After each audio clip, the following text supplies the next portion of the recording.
Now, one of the great triumphs of the government propaganda machine in self-described democracies is the "we are the government" line. Now, that serves two purposes for the government. On the one hand, it's hard for the Habsburgs to say to the people, hey, we are the government, because you're never going to be a Habsburg. You're always going to be on the outs. But in this system, technically, strictly speaking, you could become president someday.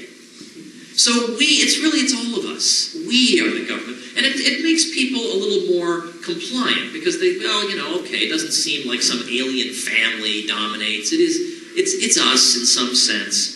So that makes people fall into a little bit more slumber than they might otherwise do. But much more importantly, this idea that we are the government's foreign policy now becomes our foreign policy. So that criticism of the government's foreign policy now is viewed as a personal affront.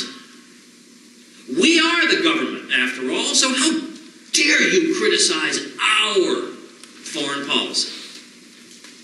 For that reason, opponents of American foreign policy should, when speaking on this topic, eliminate the pronoun we from their vocabulary.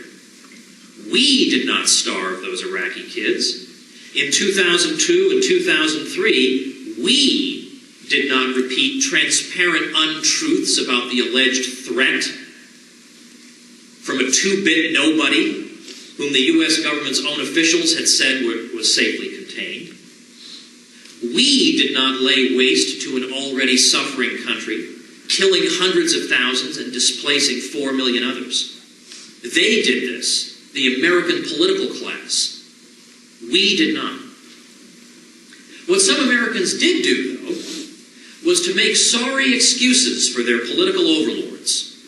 Some Americans defended a series of policies which, if pursued by the Soviet Union 30 years ago, they themselves would have condemned as grotesque violations of basic standards of morality. But with the U.S. government, the perpetrator, everything was different.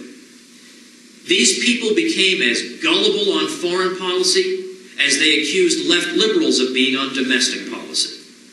They dutifully searched for evidence to corroborate their leaders' claims, even claims their own leaders had long since abandoned. They accepted the most transparent propaganda without batting an eye.